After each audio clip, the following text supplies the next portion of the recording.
सूरत जिले के तांतीथैया गांव में बच्ची से दुष्कर्म के मामले में बारडोली सेशन कोर्ट ने अहम फैसला सुनाया है। आरोपी कुलदीप रमापति गौतम को 35 वर्ष को कारावास की सजा सुनाई गई है। मामला सन 2021 में सूरत जिले के कड़ोदरा थाना क्षेत्र के तांतीथैया गांव में पॉक्सो और रेप की घटना हुई थी। उस दिन आरोपी कुलदीप नाबालिग लड़की को कमरे में ले गया और उसके साथ जबरन दुष्कर्म किया और रेप का आरोपी फरार हो गया।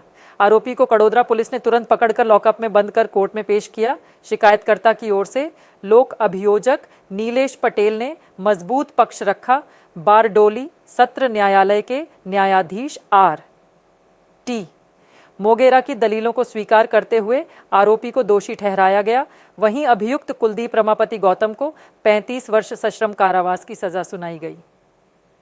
आइए जानते हैं सेशंस कोर्ट के सरकारी वकील नीलेश H. पटेल की जुबानी।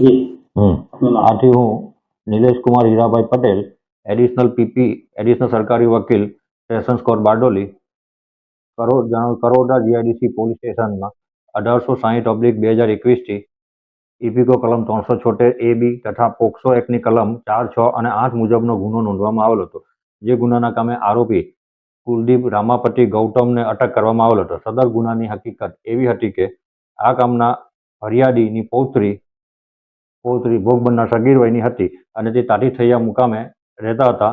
ત્યાં આગળ તારીખ 29/9/2021 ના રોજ તેમની બિલ્ડિંગ નીચે ભોગ બનનાર સગીર વયની રમતી હતી ત્યારે આરોપી કુલદીપ રામાપતિ ગૌતમ તેની એકલતાનો લાભ લઈ તેને રૂમમાં લઈ જઈને તેની સાથે દુષ્કૃત્ય કરેલ નાસી ગયેલ હતો।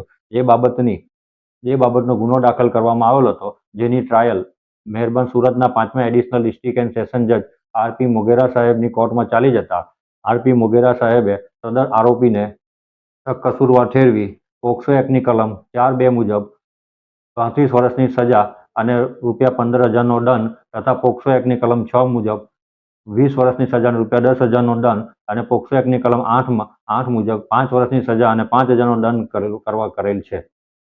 તમામ ટોટલ કેટલી સજાની જોગવાઈ કરી છે? 35 વર્ષ, બધી સજા એક સાથે ભોગવવાની છે। 35 વર્ષ મેક્સિમમ સજા 35 વર્ષ કરવામાં આવેલ છે। કયા કયા મુદ્દાઓ હતા? એમાં કે આ ભોગ બનનાર જે હતી એ સગીર વયની હતી ને મન બુદ્ધિની હતી। એની જુબાનીને ધ્યાને લેવા માટે મેડિકલ પેપર્સોને ધ્યાને લઈને સજા કરવામાં આવી।